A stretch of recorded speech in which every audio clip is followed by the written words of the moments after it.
Hello guys, good morning. Tips ko lang sa inyo kung paano pagpapadami ng ating alagang striped panda. Ito, kung bibili ako ng orchids, pinipili ko yung double plant.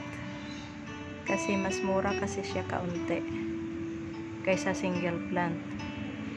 At pinipili ko rin na ito'y nakapamulaklak na para ito'y madali nang mamumulaklak ulit.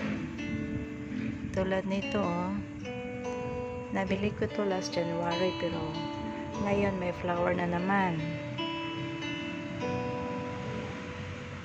Ayan, yung kanyang flower noon.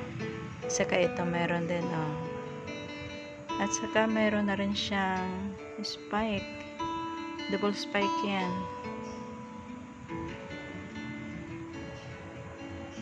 At saka, before ko hinihiwalay, kailangan naka-establish na ang roots. Diyan banda, kailangan may mga roots na dyan tulad nito. Matagal ko na itong binili pero hindi ko pa hiniwalay. Kailangan sigurado tayo sa roots. Siguro next week ihiwalay ko na yan. Diyan ko banda puputulin para may tutubo pang kikis.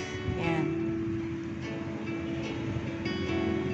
Possible kasi may tutubong kikis pag talaga makita na buhay yung orchids. Tulad nito, nagawa ko to mga almost 1 year na. 1 year, sobrang 1 year. Tingnan nyo, pinutol ko dyan pero may kikis na tumubo.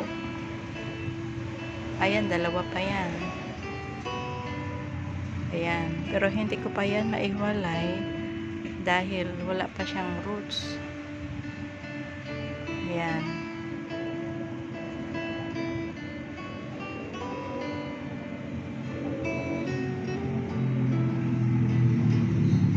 Kaya ganyan lang ako nagpapadami ng aking orchids. Kaya, before tayo bibili, pipiliin natin ang mabuti ang ating binibili. Ayan.